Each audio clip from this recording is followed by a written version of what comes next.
Detroit down to Houston, and New York to LA, where there's pride in every American heart, and it's time we stand and say that I'm proud to be an American, where at least I know I'm free, and I won't forget the men who died, who gave that right to me, and I gladly stand up next to you and defend her still today, 'cause there ain't no doubt I love this land. God bless the USA.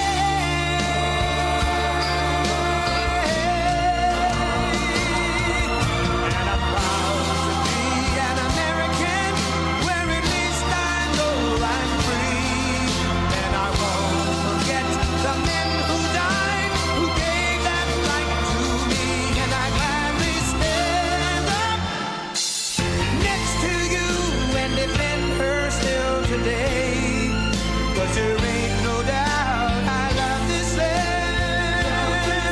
God bless the USA.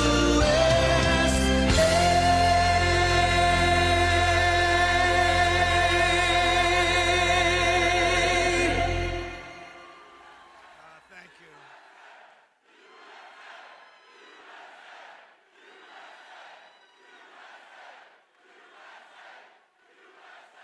Well, thank you very much. Thank you.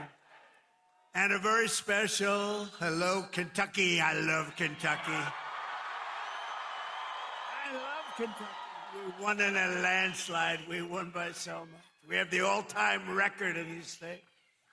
But it's great to be back in this beautiful Commonwealth with so many proud, hardworking, unbelievable American patriots. Thank you. And we're here today with the men and women of a phenomenal company that has been helping Kentucky grow and prosper for 6 incredible decades. In other words, they've been here for a long time. Verst Logistics. Verst Logistics. Good company. Just met a lot of the people that run it. They're good people. They love you. They love you, actually. If they didn't, I wouldn't be here, probably. I don't think I'd be here. If they didn't love you, I'd walk off this stage right now. With your help, this family-owned business has risen from a small trucking operation into a juggernaut of warehousing, packaging, one of the biggest, transportation, all these big labels they put on. But I'll tell you, America's favorite brands right here, and this has been an unbelievable group of people that built this wonderful company, and I want to thank them very much. It's an honor to be here.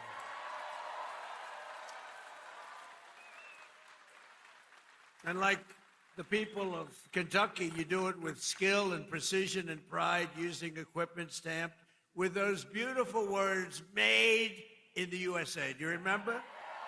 Made in the USA. We're putting it all over the place. And we're making more and more things in the USA, more than we ever had. More people are working today in the USA than at any time in the history of our country. And by the way, do we have a great military?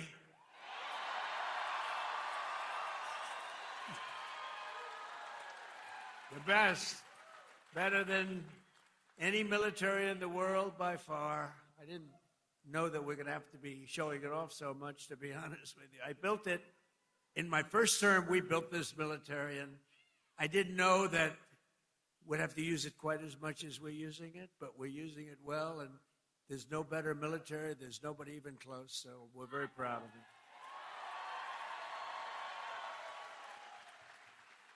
So we have in this company 2,600 employees, and they pour out their sweat and their soul into shipping the products America knows and loves, and they're doing more business than they've ever done before. And thanks to the record-setting tax cuts that we passed in the great, big, beautiful bill, biggest tax cuts in the history of our country. Tax cuts. You know, as I grew up, I'd watch politicians, and I'd always hear that, we're going to cut your taxes, cut your taxes. This is the first group of opponents. It's the first group, the Democrats. They're always saying, we're going to raise your taxes. Historically, a politician has to. Ideally, you're going to follow through. But you have to say, we're cutting taxes. They say, we're going to raise that. They were going to give you, if they won, Kamala and Joe, Sleepy Joe. But they were going to raise your taxes more than any. It was the biggest tax increase in the history of our country. And I kept saying, are they really saying this? I don't know. What do I know about politics? I haven't been doing it that long. But they were going to give you the biggest tax cut. And now again, the midterms are coming. They want to raise your taxes higher than you've ever had before. We have to win. The midterms are going to be very, very important to keep it going.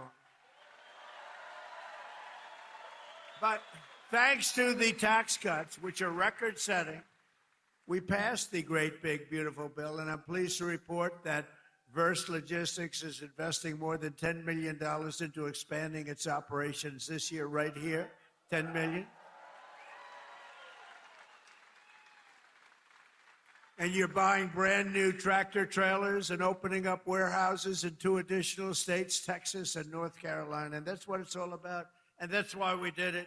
And with the help of our tax cuts, all of those trucks and warehouses and equipment purchases, everything that we're doing, and everything that you see in this country that's being built, you get what's called expensing, meaning a deduction in the first year. 1 year, it's the bit. Now, to a lot of people, that doesn't mean. To me, it means something else. It means jobs. That's why we have so many jobs, the best jobs ever. Perhaps most importantly to the workers here today, I'm pleased to report that the great, big, beautiful bill also delivers no tax on overtime. Whoever thought that was going to happen? That means every extra hour you work, your overtime pay is now 100% tax-free. You have no tax. Remember that when you go and vote, because the Democrats want to end it. So you take home 20 or 30% more to those beautiful children or whoever the hell you're bringing it home to, okay? I don't know who you're bringing it home to. I don't want to know. That's not my business, although it could be interesting. After so many years of politicians who sold out the working men and women of our country, we finally have a president who puts American workers first.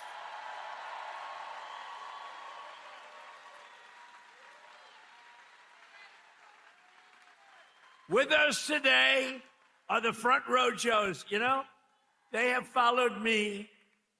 What are you up to? About 350 rallies, right? 350 rallies. I don't know what the hell they do. I don't know where they get their money, but they follow me a lot. We have a lot of people. They follow, just like a tour. But they're front row Joes. They're like professionals at getting on the front row. Thank you. And there's a lot of them, too. Thank you very much. Great honor. So a short time ago, under a man named Sleepy Joe Biden, has anyone heard of him? Has anyone heard of him? How about Barack Hussein Obama?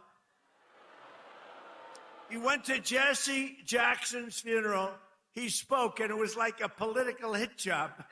And the family of Jesse Jackson got angry as hell at him because they understand they hated each other. You know, he was there. But I loved watching that. That was so. The family goes outside and they start screaming at him. A short time ago, under Biden and his allies in Congress, we were dead as a doornail. We were a dead country, I'll tell you, and it looked like we weren't going to come back. Now we have the hottest country anywhere in the world. This is the hottest country anywhere in the world. Most powerful military. The stock market has set 53 all-time record highs since the election, all time. And the typical American's 401k is up by almost $35,000 since I took office. And in 4 years, Joe Biden got less than $1 trillion of new investment into the United States. So think of this. $1 trillion over a period of much less, over a period of 4 years. We got $18 trillion. And Jake Paul knows what that means. $18 trillion in 11 months, because they haven't calculated the 12th month. So we have 18 trillion in 11 months. Say in a year, what difference does it make? Compared to substantially less than 1 trillion in 4 years. You would say they didn't do a good job, Jake. I didn't ask Jake who he voted for, but I don't think it was Kamala. I don't think so. I think your whole reputation would be shot if you said, oh, I voted for Kamala. That would be the end of your whole career, Jake. But here in the heartland of America, you're already seeing the results of what we've done. I just came from Thermo Fisher Scientific in Reading, Ohio, right across the way. The great American company that's investing $2 billion in domestic manufacturing, all because of what we've done with the tariffs and with the deductions and all of the other things that we've done. Ford Motor Company, and by the way, we have more jobs in terms of construction. We're building more factories now in this country than at any time in the history of our country. More factories are being built. And Ford Motor Company, a good old staple, has announced a $2 billion assembly plant in Louisville, Kentucky, which will support more than 2,200 Kentucky jobs. And I was with Ford the other day. I was in Detroit, and Bill Ford, the head of it, he had an advantage over everybody else in getting the job, but that's okay. He was born Ford, but he was showing me a plant that was built in like 1914, very old, one of the biggest plants in the country, but one of the oldest. And they were getting ready to shut it down a year and a half ago. And then he heard Trump was running, and he sort of said, let's wait. So they were getting ready to shut it down. It was on minimal time. It was just a question of time, but he said, let's wait. And he waited. And they just announced 2 weeks ago that they're now going to run 7 days a week, 24 hours a day, building the Ford 150. A big difference. It's a big difference. That's a big difference. You shut it down or you run 24 hours a day. And they're doing a good job. Apple, a great company, $2.5 billion to manufacture 100% of the glass for iPhones and Apple Watches right here in Kentucky factories, all being made in Kentucky. And Apple's spending $650 billion on new plants all over the United States. Think of that. Who the hell else could have done this? Nobody else. Nobody else. I say it kiddingly, but I'm actually not kidding. Nobody else could have. He's done a good job, Tim Cook. But $650 billion, think of it. And just 2 days ago, GE Aerospace, they're doing phenomenally, announced a $1 billion investment in American manufacturing, including $115 million right across the river in the Queen City, Cincinnati. I love Cincinnati. So jobs, factories, and new investments are pouring in as they do. We have added 70,000 new construction jobs in just a short period of time, including 8,000 brand new construction jobs in Kentucky. Okay? Kentucky. I love the way a real Kentuckian pronounces it, but if I do it, but I love Kentucky. More Americans are working today than any time in history, and that number is going to be, wait till you see the numbers by the end of the year. We did an excursion. You know what an excursion is? We had to take a little trip to get rid of some evil, very evil people. It should have been done for 47 years. They've been killing our people. 47 years.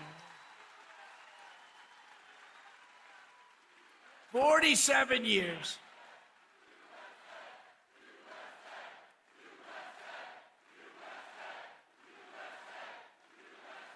And I can only say this. They were all prepared. They're very strong. You know, they're going to try and take over the whole Middle East. They were going to knock out Israel. They don't know what the hell hit them, right? They don't know what hit them. They got hit by the American military. They don't know. They say, what the hell is happening? They didn't expect anything like this. To bring down energy costs for American workers and families and businesses like this one, we ended the Green New scam. You know the scam? Greatest scam in American history. Well, maybe the election results of the second election were. I would say what was the greater scam, the Green New scam or the 2020 rigged election? I would say the 2020. I think the election. I think the election, but what difference? But the main thing is, we said, get out and vote. We're going to do it again, and we're going to make it too big to rig. And that's what we did. We got the highest vote in history. We didn't need that big. We made it too big to rig. We terminated the insane electric vehicle mandate where you were mandated. And I like electric cars. I think they're great. I like Elon. I said, Elon, look, not everybody wants an electric car. And I like him, and it's a great product, everything, but they have to have, we ended the mandate. We ended the mandate. Now you can have gasoline, you can have hybrid, you can have whatever the hell you want, you can have electric. They wanted you to buy an electric car by 2030. There's only one problem, you can't charge it. You ever see a charger? You're driving down the road, you're running a little low, and they say, electric charging plant 150 miles up the road. That's a bad feeling. And we massively increased production of American oil, natural gas, and clean, beautiful Kentucky coal. And we're not allowed in the Trump administration, we're not allowed to use the word coal without preceding it with two words, clean, beautiful. We say clean, beautiful coal. And we had Doug Burgum the other day, Secretary of the Interior, who's great, and Chris Wright, Secretary of Energy. And they were giving a long speech on coal. And I tried to stop them. I was in the audience. They kept saying, clean, beautiful coal, clean, beautiful coal, clean, beautiful. And after about like 40 times, I said, wait a minute, just say coal. It's too much. It's too much. But it's clean, beautiful coal, and it's back, and it's roaring back. You know, it's interesting. China uses a lot of coal. China's very smart. They use coal. What they don't use much of, if at all, are windmills. So they make all the windmills, and they sell that garbage to us. Round and round it goes, keeps losing money. Every time it goes around, it loses $25. That's a lot, you know. And kills a lot of birds. Kills them all. You know, if you shoot a beautiful bald eagle, they put you in jail for 5 years. Windmills kill them by the thousands. Okay, figure that one out. Last year, I took action to save 74 coal power plants from crushing restrictions and regulations that were putting them out of business, that would have forced them to shut down, including 4 plants we saved right here in Kentucky. And some of the people that work at those plants are here with us now. It's very powerful, and it is now with modern equipment, clean, beautiful, but it's a very powerful fuel. It's very powerful. And if it wasn't, China and some of these other big behemoths would not be using it. They use it because it's powerful, very, very powerful. The wind, you know, you're watching television and you want to watch, and your beautiful wife, our First Lady, says, I'm sorry, darling, you can't watch tonight. The wind has gone down and we have... But I want to watch myself on television. I want to watch myself debate. She says, I'm sorry, darling, we have absolutely no energy. There's no wind tonight. What a scam. That's a pretty big scam. That's one of the top. I say that's a top 5. It's about 5 that are real beauties. I also announced a lease agreement for $1.5 billion of private sector uranium enrichment facility in Paducah. Paducah. And as we take decisive action to stop the threat posed by the terrorist regime in Iran with Operation Epic Fury.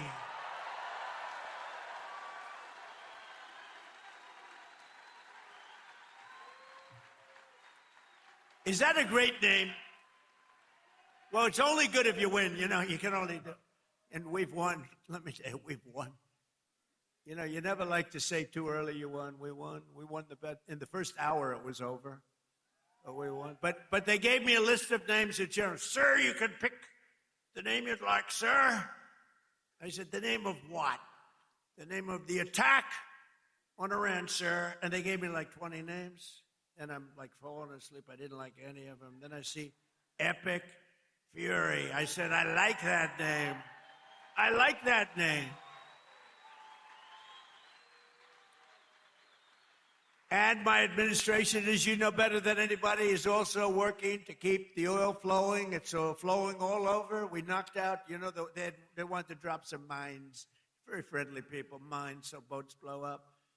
And we knocked out as of, you know, every hour I have to change because they knock them out so fast. I've never seen anything. Think of it. They knocked out 54 ships in 2 days, and they're real ships. In fact, I got angry at my people. I said, are they any good? Yeah, they're warships. I said, why the hell did we kill them? Why didn't we just capture them and use them in our Navy? They said they wouldn't have qualified for that. But I got a little upset with my people. I said, why do we have to knock them? And actually, one of my generals said, sir, it's a lot more fun doing it this way. But we knocked out 58 naval ships. We knocked out their Navy, okay? Let's put it that way. But they also knocked out the mine layers. They call them mine layers. They put mines in the water. Lovely job. Isn't that nice? Blow up ships. And we knocked out 31 of them.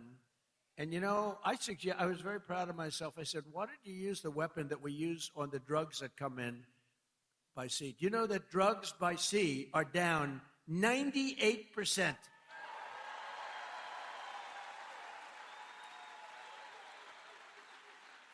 And I said, that's a hell of a weapon.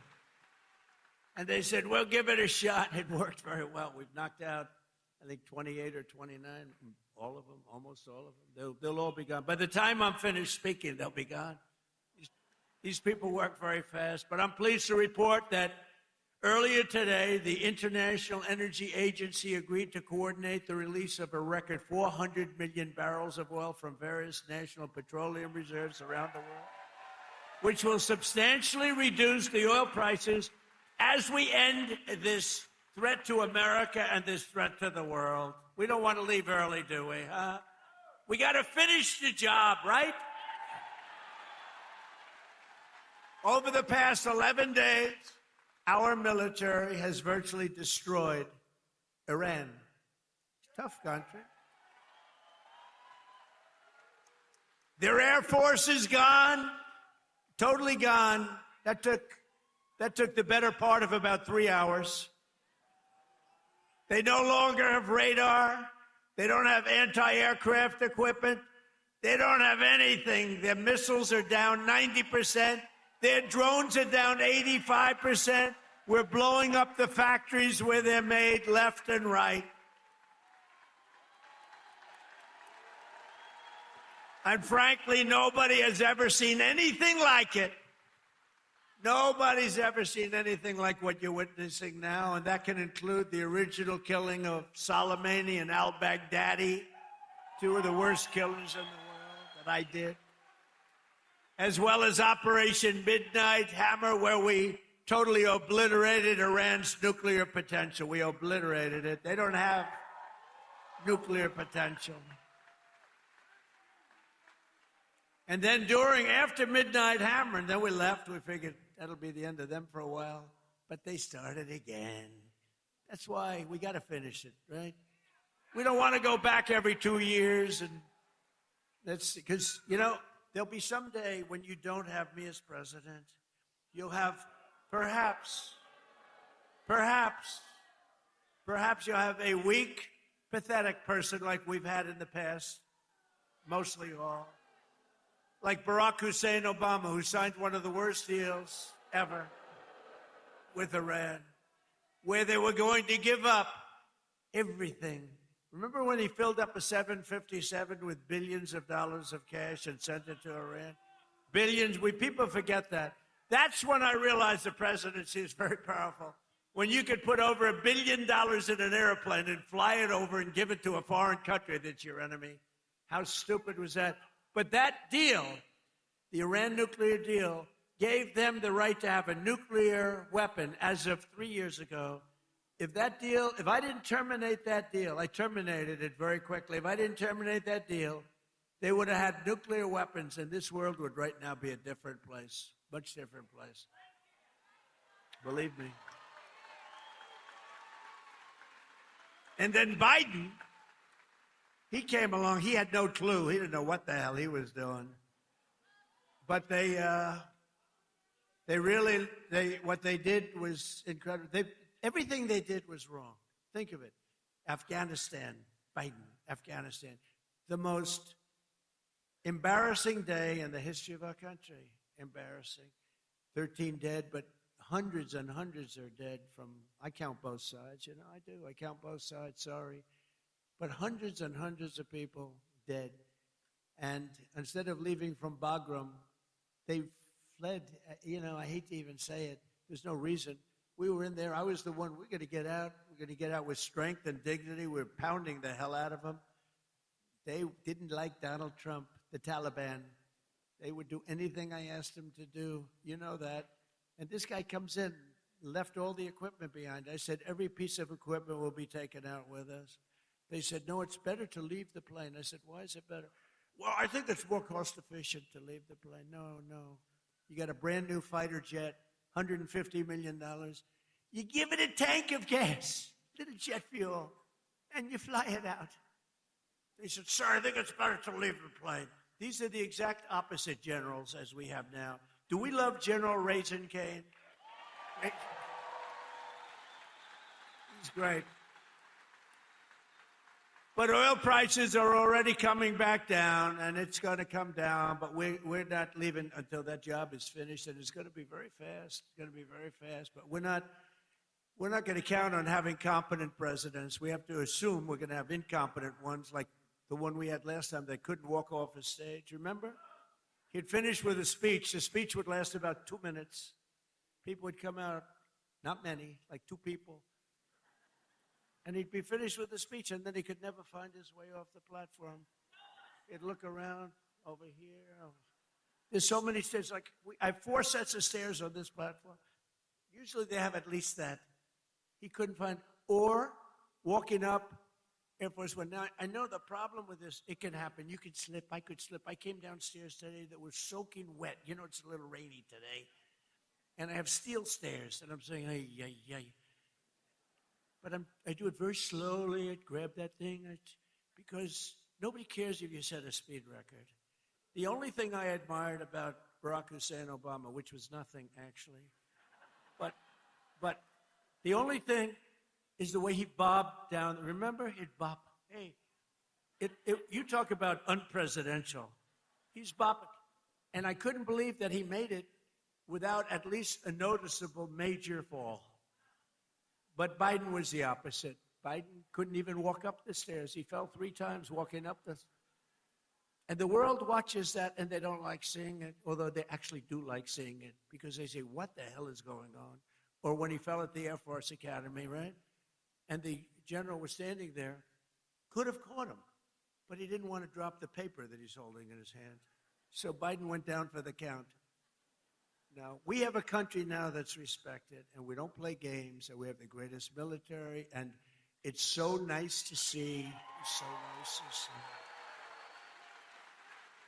And they want to get back in office for the midterms, and you can't let them. Did you see that they went to Munich, right? You saw that, right? You saw Gavin Newsom. He admitted that Gavin Newsom. So I think his career is over, okay? Let's get off the teleprompter. Do you mind if I get off the teleprompter for a couple of minutes? Because this is, I have these great speechwriters. I drive them crazy because half of the time I'm not. But Gavin Newsom, in an interview, in an interview,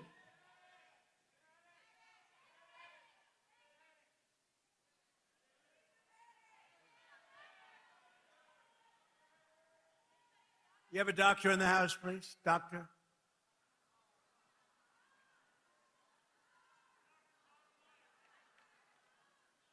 Yeah, take your time, please.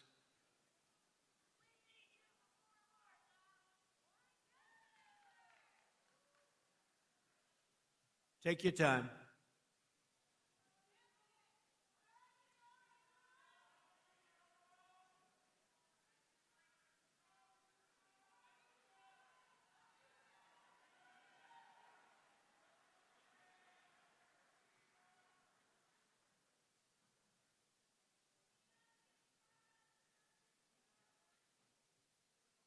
We have all the time. These are great people. They wait so long, hours and hours. They're great people, right? We have all the time, right?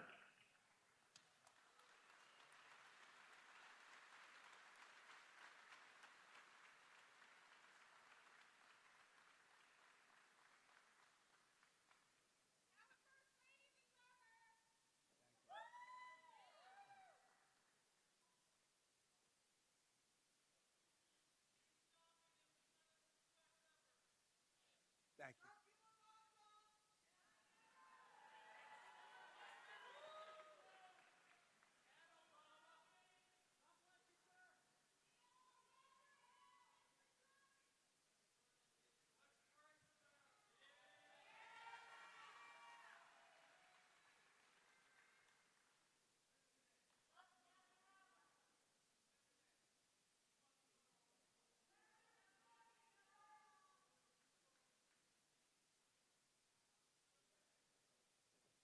First responders are incredible, by the way.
Want to play a song? Do you think the people backstage are listening to me? How about Ave Maria? Well, because is going to be okay. How about putting it in right now, Ave Maria, if they are listening? Ave Maria by Pavarotti. Right?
Take your time, doctor. Take your time.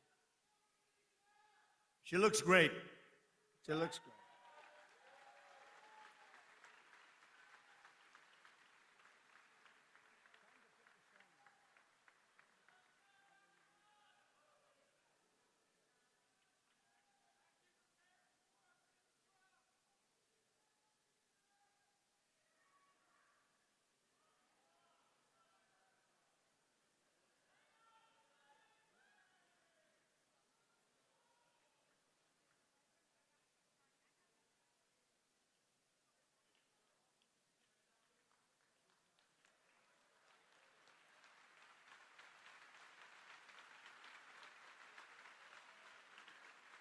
It's Dr. Oz. Can you believe it?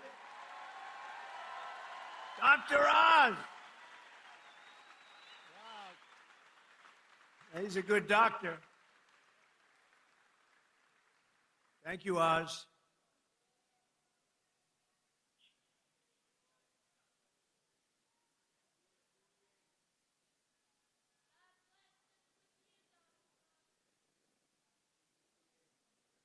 Thank you, everybody.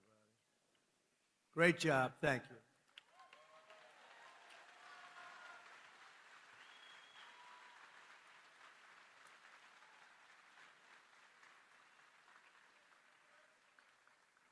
Well, thank you very much. We're talking about Gavin Newsom. Doesn't seem like a very good subject right now. It made that young lady not feel so good. Anyway, he admitted he has mental problems, that he's not a smart person, that he has a mental lack of ability. He's unable to read a speech. He can't read. And all of the other things he said he has a lot of mental problems. And I was attacked by a reporter that said, well, what's wrong with that? I said, nothing's wrong with it. But I don't want the President of the United States to have a cognitive deficiency. Okay. Right? And when he admitted this, I said, I think he just lost the Democrat nomination. What do I know? But you know what? I'm for everybody, but you know, when it comes to president, you got to be sharp. You got to be sharp as hell. One of the greatest victories we have achieved for hardworking Americans with the help of our great Republican majorities in Congress is no tax on tips, no tax on Social Security, and as I told you before, no tax on overtime, which affects you. 800,000 Kentucky seniors. And every Democrat voted against it. So remember, and they'll terminate it. If they take power, they'll terminate it. 800,000 Kentucky. So you have, think of that, you have no tax on Social Security. 800,000 seniors, and they will end it. We got to win the midterms. We also made interest on auto loans tax deductible. First time that's ever happened, but I did put a little proviso. The car has to be made in America for you to get it. Our tax cuts are projected to raise incomes in the Commonwealth by $5,400, boost household take-home pay for you by nearly $10,000, and protect more than 84,000 Kentucky jobs at a minimum. And some of the jobs we're creating or protecting are right here at Verse Logistics. So let me call up your outstanding CEO, Paul. Come on up real fast, Paul. Come on. Paul Verse. Come on up here, Paul. Let's go. Do it fast, Paul. They don't want to hear from you.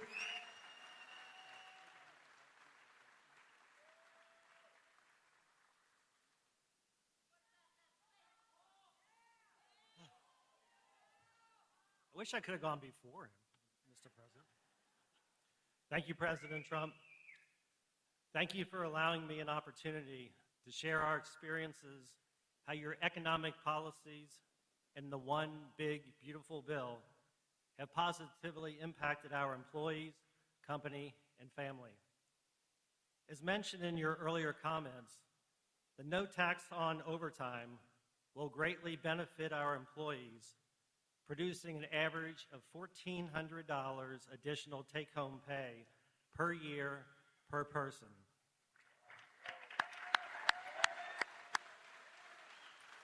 With this amazing benefit, the savings they will realize can be used to take a family vacation, provide further education for their children, pay bills, or make a down payment on a house or car. Our family and companies have a mission of giving back to our communities.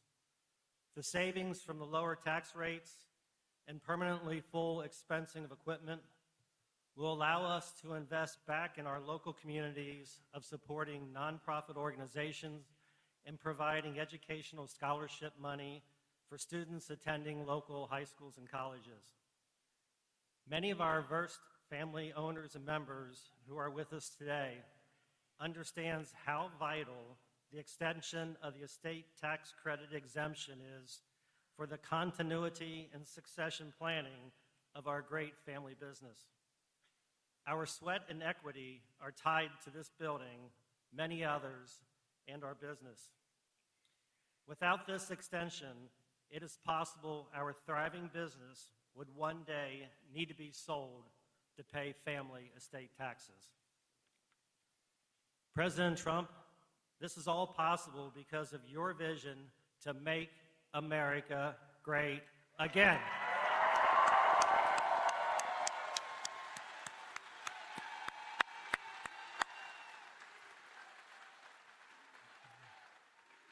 On behalf of our family, company, and employees, we want to take this opportunity to welcome you to Northern Kentucky and the Cincinnati region. You are in the heart of Kentucky, home of bluegrass, faster horses, and the best damn bourbon in the world.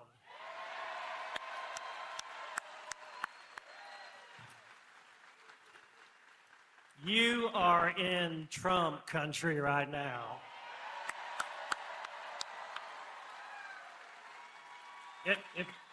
Wrapping this up, if we can just take a pause, and I'm going to say a quick little prayer for President Trump, if I could. May God bless and keep you healthy and safe. And may God bless our beloved United States of America and everything it stands for. Thank you, President Trump.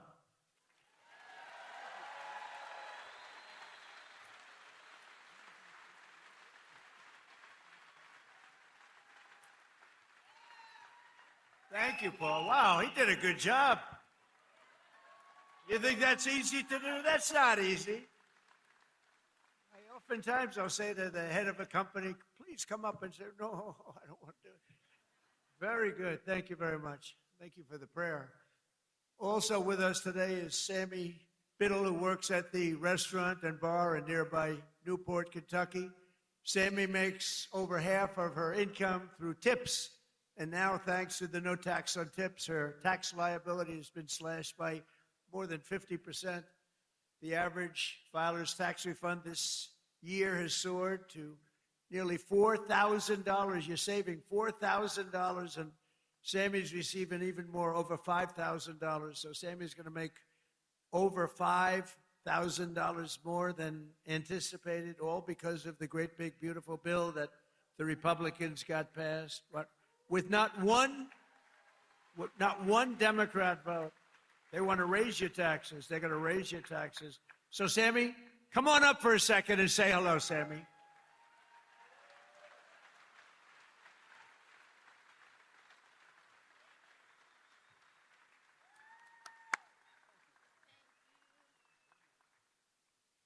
Thank you, Mr. President. Oh, there we go. Hello, everyone. My name is Sammy Biddle, and I am a general manager and bartender at a local distillery in Newport, Kentucky called Pensive Distilling. And like most servers and bartenders, a big portion of my annual salary comes from working double shifts and tips. A big dream of mine has always been to save up enough money to buy a nice piece of land and eventually build a home on that land. And this year, due to our president's no taxes on tips and overtime policy, I got more year-end taxes back than I ever have, which has helped me get that much closer to my American dream. Thank you, Mr. President.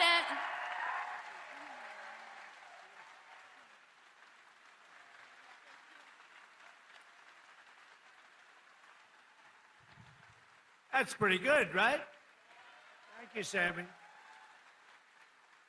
So millions and millions of Kentucky families will have more money in their pockets thanks to what we did with respect to tax cuts.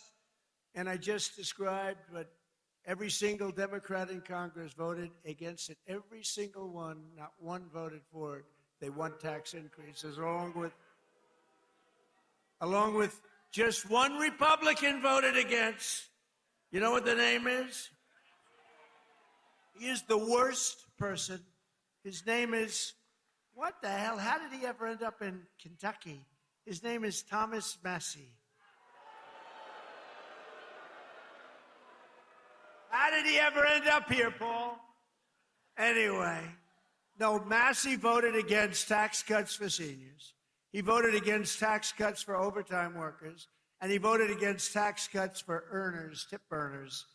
No, he wanted to increase the taxes. He voted with the Democrats. He voted against our historic funding for border security. He voted against border security, where we took the worst border in the history of our country and made it the best border in the history of our country in 2.5 months. He voted against it. And he voted against eligibility verification for welfare recipients. Nobody has to be eligible. Just pick up whatever you want. The people in this room don't like that. Thomas Massie also voted with the radical left Democrats in Congress to keep the federal government shut down during the open border crusade while our military went without pay. He voted for our military not to get that pay. And now Massie, he's the worst. And I don't say that. I never hit a guy like this. The guy's the most. We call him Rand Paul Jr. He votes against everything. But at least I like Rand a little bit. Can't love a guy that votes. I got him elected twice. If I didn't endorse him, he was not going to get elected. Do you remember that? I came and I did a little rally, and Rand votes against us all the time too. But at least he's okay. I wouldn't say the greatest. And now Thomas Massie is attacking a great Navy SEAL hero. This is a real hero, Ed Galrine, who's running against him in the primary. You know why? Because he's not doing right for our president. He didn't want to run for office. He's a hero. He's a farmer hero. He's a tremendous war hero, but he's a farmer right here.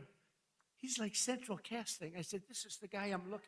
I wanted to just give me somebody with a warm body to beat Massie. And I got somebody with a warm body, but a big, beautiful brain and a great patriot. He's unbelievable.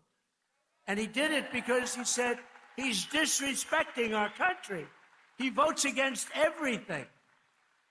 And Ed became an independent a few years ago because he was so angry at the way the Republican Party was operating, and I don't disagree with him. Other people did too. But then Ed came back, and he came back strong because I got involved, and he came back stronger than he ever was, and now he's all the way, he's in this party, and he's in it.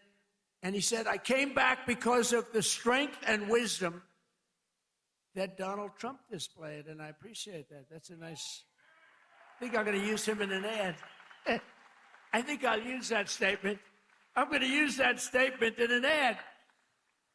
Strength and wisdom. I put wisdom in quotes because I didn't say it, he did. But many people have joined and rejoined our party, but Massie did not because he only votes no. He just votes no. Doesn't matter. I could give him the best things in the history of a Republican voter, and he'd vote no. There's something wrong with him. It'll be interesting to see what he does with the Save America Act, which is very simply, I think he has to vote for it, but he's a nut job, so you never know. All voters must show voter ID. 98%. That's 98%. All voters must show a little thing called proof of citizenship in order to vote. Right? Right, Paul? Paul agrees. No mail-in ballots except for illness, disability, military, or travel. You're away. You can't get there. We'll be generous. And then I added two things. We call them best of. You know what they are? Best of Trump. These are the best of. No men in women's sports. 99%. That's 99. And no transgender mutilization surgery for our children. That's it. That's it. And I think we're going to get it approved in the House, and I hear the Senate has a hard time. How can you have a hard time with that? How can you have a hard time? But Massey wants to vote no, but on this one he may be forced. I mean, how can you do it? So I just want to say this. Thomas Massey is a disaster for our party. He comes from a state that I won by a landslide, got the highest vote in the history of your Commonwealth. The highest vote. I got the highest vote. That means the people like me, and I love them. I love them.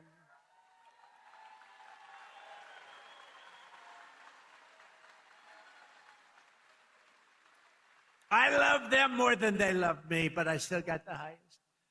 Remember with your mother, I love you more than you love me. We revert back to childhood. But Massey's a complete and total disaster as a congressman and, frankly, as a human being.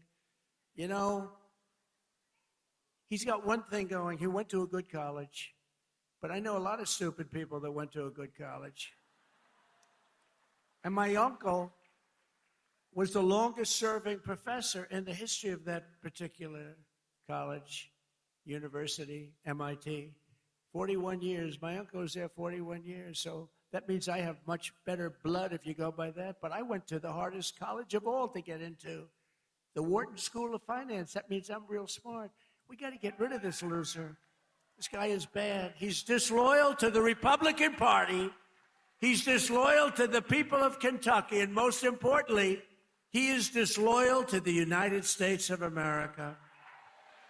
And he's got to be voted out of office as soon as possible. On the other hand, Ed Galron has my complete and total endorsement. He's a true American hero, and he's a great patriot, and he's doing it because he saw what this guy was doing to our country, and he said, I'm going to run. He's now a farmer, successful farmer. And I can tell you, he's strong as hell. He shook my hand. My hand is still recovering. Sir, I'd like to shake your hand. Absolutely. Holy mackerel. I didn't tell him that, you know. I'm telling him now officially. Ed, would you come up for a minute, please?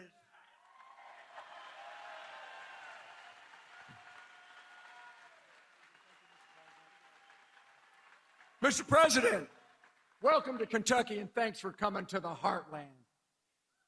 Because you are loved and admired here for your courageous leadership of our great nation at such a critical time in history. Thank you, Mr. President. Thank you. This is the land of we the people, right here. I want to thank you for your endorsement, because once you did that, my support skyrocketed. So I look forward to serving to the people as their representative of Kentucky District 4. Because as you folks know, you deserve an authentic, true Republican conservative that stands shoulder to shoulder with our president and the Republican Party and against the Democrats who are trying to destroy our nation.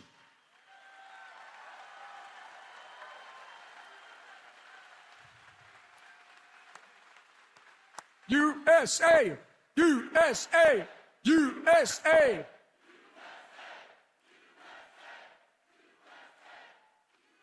So, Mr. President, I will stand with you and the party to put America first and Kentucky always.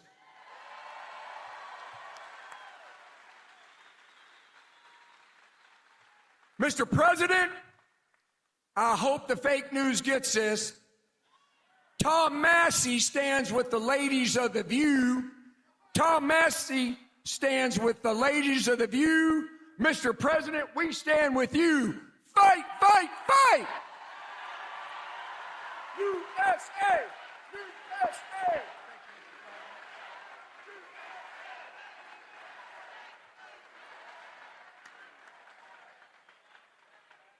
I'm telling you, that is the greatest candidate.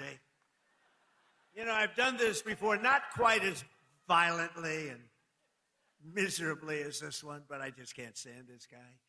But I've had some candidates that weren't great. They'd get up, they wouldn't talk well. And I'm trying to beat like an incumbent bad congressman, senator, somebody. I do it all the time. If somebody's bad, I try and get him out of office. I should just leave it alone. My life would be a lot easier. But I have usually candidates that don't have what it takes. This guy is unbelievable. He is central casting. Just elect him. You're going to have no problems with him. Thank you. Ed, thank you. Unbelievable. That's great.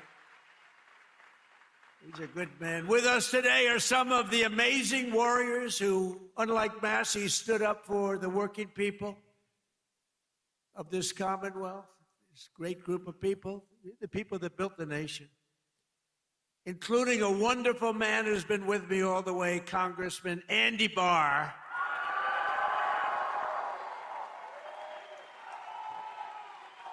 All the way.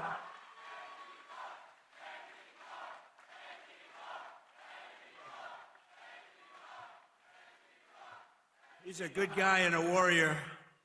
Also with us is a senator who came from really behind. He really didn't have a good chance of winning. The guy was a longtime senator, Democrat, he's terrible. He's running again, he's terrible. He was a terrible radical left lunatic. But Bernie Moreno did some job on him, and he won the race, and it was amazing. Bernie, congratulations.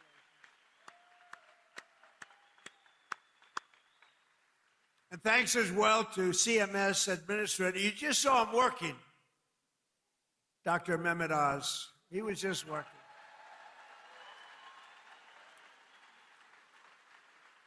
Thank you, Dr. Oz. Director of the Center for Medicare, who's an incredible guy, helped us so much with the reduction in drug prices that you got, the biggest reduction in history. Chris Klump. Great job. Your state attorney general, Russell Coleman. Russell, thank you.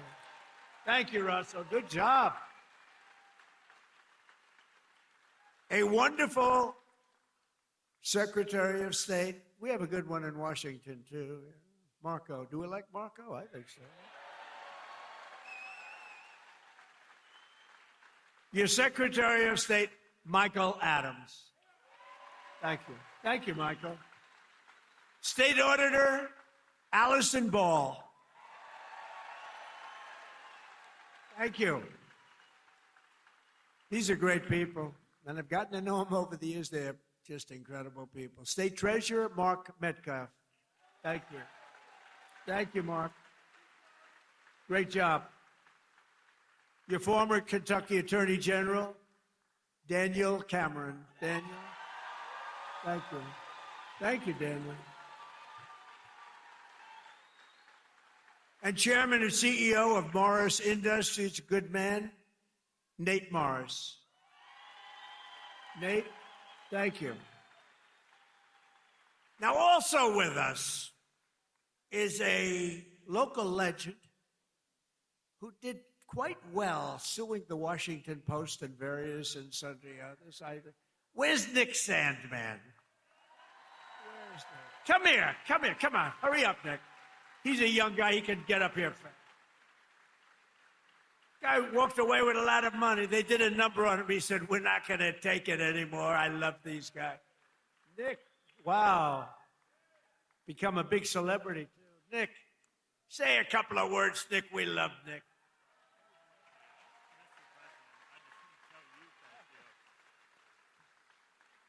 Well, thank you. And as I just said, really, the only thing I can say is, Mr. President, thank you. Thank you, and thank you to all of you, because it's us together which can beat the radical left. So thank you. We will always stand with you.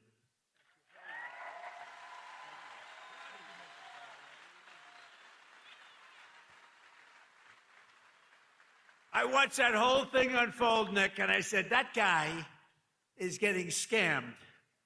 And you know what? He scammed them, because what he did was pretty amazing. Him and his group of friends. He had good, loyal friends, Nick, and that's great. I loved it. I loved watching what he did. And another one who's, this guy is a piece of work. He a very tough cookie. But instead of fighting like a guy his own size, he fights a guy who's like 70 pounds bigger, who won, he's like a two-time Olympian champion. He's this massive guy.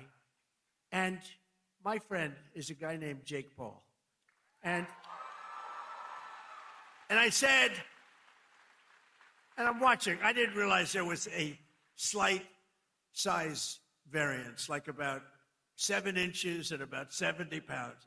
This guy fought like, I tell you what, he is courageous. He's an incredible guy. He's got a brand new, beautiful fiance, and you're not allowed to use the word beautiful when describing women anymore. It's the end of your political career, but I'll say it anyway. What the hell? She's beautiful. She just won the Olympic gold medal. Where's she? Where's Utah? She gold medalist. Boy, I tell you, she's strong. That means she's strong. You better be careful. She's a beautiful person, and she's a big, strong athlete. I watched her win that gold, and they have an expression, if that were a fight, they'd stop it, right? She's great. But Jake Paul is a great guy, and, you know, part of the deal is he said, do you mind if I do an interview with you? I said, Jake, I'm the President of the United States. I don't do interviews. Look at Joe Biden. He went 2.5 years without doing an interview because he was shot. But he was shot 30 years ago, too. He was no good. But I said, Jake, I'm president. How can I do your local podcast? But his local podcast is big stuff. And he's big stuff. Jake, you got to come up. Come here. You got to come. This guy has guts. And he walked out with a broken jaw. Anyway, this was not the greatest fight. But you know what it showed? Lots of courage. Come here, Jake. Say a few words. These are your people. Yeah, what Mr. Trump has taught me is courage. You know, we never back down from a fight, even if they're much bigger than you, much, much bigger than you. And I feel all the local Kentuckians feel the same way. You guys have that fight. You guys have that swag. There's a lot of young kids in here. The future of America. I grew up just a few hours away from here, and my dad taught me to fight. And all of our voices matter in America. And I'm never afraid to speak the truth, and I know you guys aren't. We are here representing the United States, and it's just a blessing. Thank you, Mr. Trump. We need more factories like this thriving all over the country, and I know he's going to be the one to bring that here to us. I know God is with us. I know he wants us on the right side of history, and everyone here has to do their part, and God's got us. Trump's got us. God bless. Love you, Kentucky.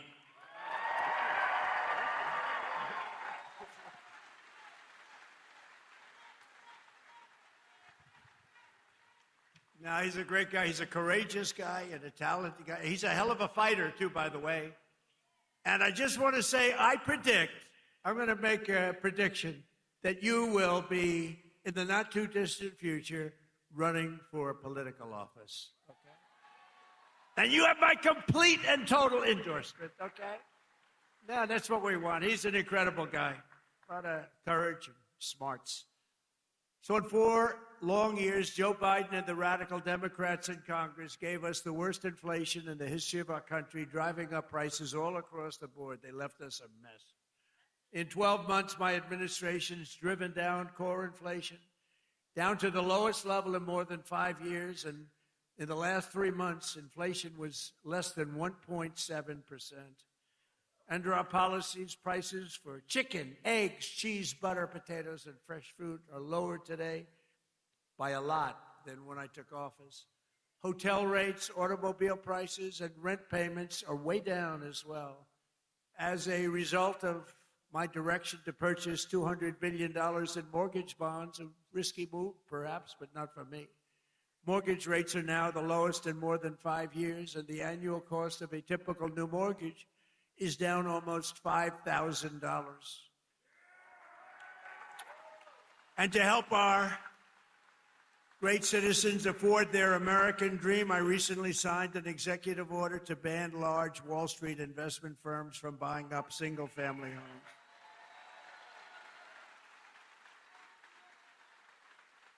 Under my most favored nation agreements for drug prices, we're also slashing drug prices at record levels, with price differences of 400, 500, 600, and even 700%. Can you believe it? And I got that with the drug companies, and then I had to convince foreign nations that it's not fair, and I used the word tariff, the beautiful word. I always said one of my most favorite, most beautiful words. I used to say it's my favorite word, most beautiful word, and the fake news killed me. They said, what about your wife? What about God? What about religion? What about your children? I said, okay, it's my fifth favorite word. Now I don't get in trouble. No, they actually went after. I said, it's my favorite word in the dictionary, the word tariff. And they killed me. These guys, they had the worst. For decades, Americans have paid the highest drug costs in the world, but now, thanks to our policies, Americans are going to be paying the lowest drug prices paid anywhere in the world.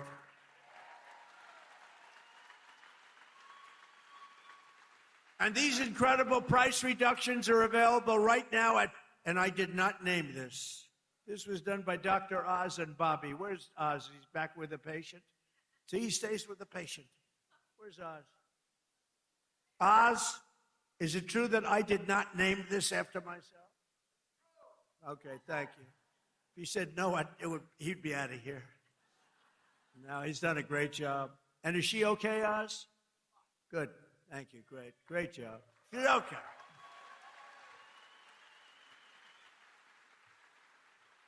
So it's available right now, these really low prices, TrumpRx.gov. TrumpRx, and people are using it in record numbers.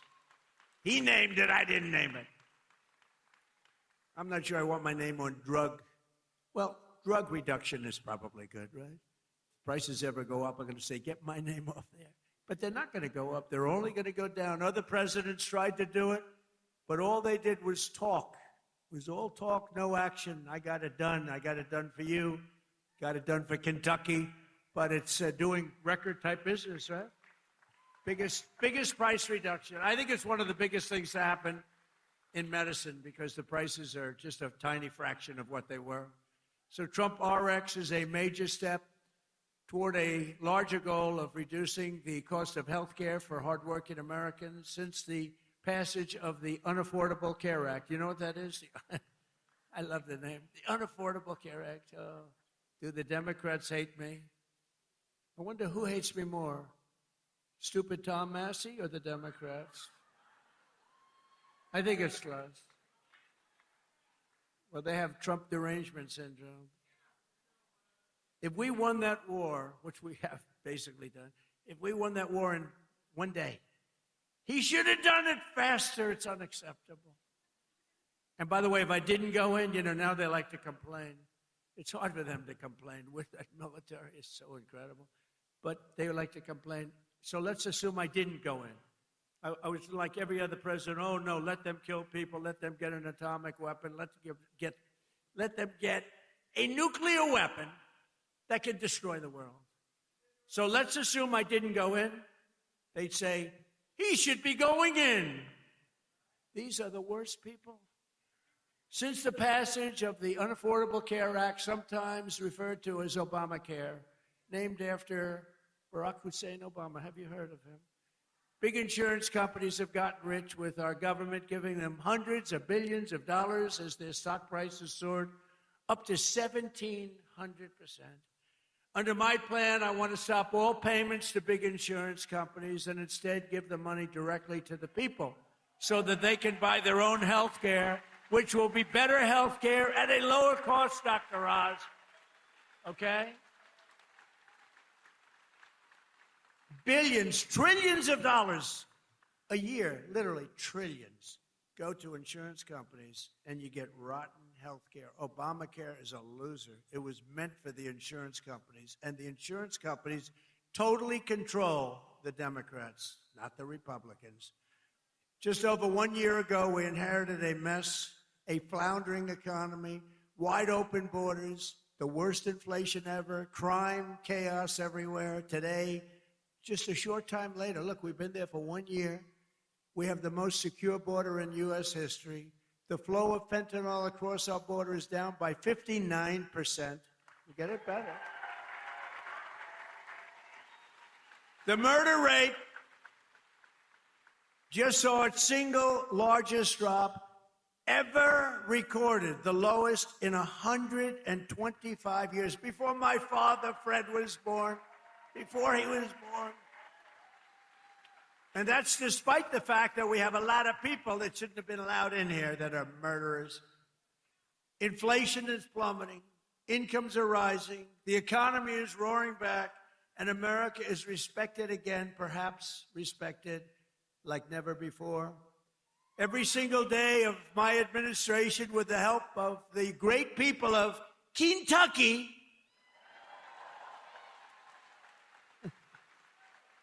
yeah, I love Kentucky.